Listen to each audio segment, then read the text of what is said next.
Oh my, we got a battle of Dumb and Dumber out here today in Philadelphia at Lincoln Financial Field. Oh, so Doug Peterson goes for a 4th and 8. Okay, I normally like Doug Peterson's aggression on 4th down, but 4th and 8 from where was it? That near midfield, the 44-yard line. So you have all the momentum. It's 7-0. The Giants haven't been able to muster a drive. They had no points. All of a sudden, you give them all the momentum in the world. And then the other guy, Ben McAstink, he calls a 3rd and goal fade from the 1-yard line, and then they're stuffed on 4th down. By God, both these coaches stink. Oh, my God, fire both of them. Get both of them off the field. By God, the stinkage out here today. Oh. All right. So other things. So Doug's actually running the ball today. Wow. Okay. Now, I'm gonna guess. Now I'm hoping that this is the case. LeGarrette Blount is gonna get more carries in the second half. So I'm thinking that they're trying to preserve him for the 4th quarter, preserve him for the second half because he's been dominating today. I mean he's been unbelievable. They made the change to Wiz to left guard. So Blount right now 6 carries for 35 yards. He had 5 for 33 on that 18-play 90-yard drive. Smallwood and Sproles on that same drive 7 carries for 17 yards. So Blount obviously has been very, very effective. So I think as the Eagles try to put this game away, we're going to see a lot of Blount in the second half. Or I would think so. But who knows? With Doug Peterson, we don't know right now. We got a battle of Dumb and Dumber out here. They both stink. Doug Peterson, Ben McAdoo. I don't know which coach is worse right now. By God. By God. 4th and 8. Everybody knows to punt in that situation. Oh. Come on. All right. Other things. Rasul Douglas making progression again. So last week we see the instincts and tackling ability. This week we're seeing the ball skills. And by God, Brandon Marshall and Eli Manning just not building that rapport. That was awful. Rasul read that the whole way. And he led college football last year in interceptions. So he's got great ball skills, goes up and gets that. And a great play. So basically this first half is about Doug being an idiot, Ben being an idiot. Eagles have been able to establish the running game. They've got Stefan Wisniewski at left guard, which is funny because that was the first. My first instinct was that Wisniewski was going to get the switch at left guard, and then they went with Chance Warmack, and then Chance Warmack gave up that sack immediately, and he hasn't really played since then. So they got Wisniewski out there. They're running the ball effectively, and it's good. Carson Wentz. By the way, he's thrown the most deep passes heading into today's game, but he's also been very inaccurate on his deep balls this year, and that one to Jeffrey, you got to hit that, Carson. I love you. You got that 3rd down scramble. Your elusiveness is unbelievable, but you got to hit that. Got to hit that, man. Just saying. Yeah. So. I like seeing the running game getting established. The Eagles should be able to roll in the second half, I would think, if they get, Blount some carries. Run the ball at Blount like 10 to 15 times. Get him carries.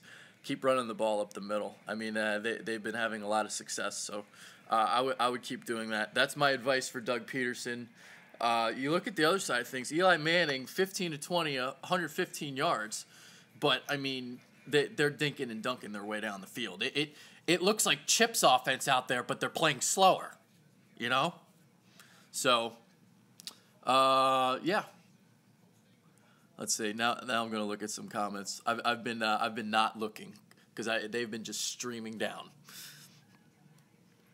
Yeah. They need to stop going gun with Blount. Yeah, I agree. So, all right. So looking at the statistics. They've already, all right, so you got 21 carries for 95 yards, 4.5 yards per carry. So you can see a heavy emphasis on the run here. 8 of 12 is Wentz for 71 yards. So I mean, Wentz does have 3 carries, so 18 of them are design runs. Yeah, there you go. Comments are going way too fast. I'm sorry, guys. Yeah, so Beckham 4 catches, 33 yards. And once again, I mean, that Giants running game is 8 carries for 7 yards so far. That's it. That's all they got. You can't run the ball on the Eagles. You just can't. Eagles have not been able to sack Eli yet, but that was the game plan. It looks like, that's what they were trying to do. Get the ball out of Eli's hand quick 3-step drops, and they're trying to neutralize the pass rush.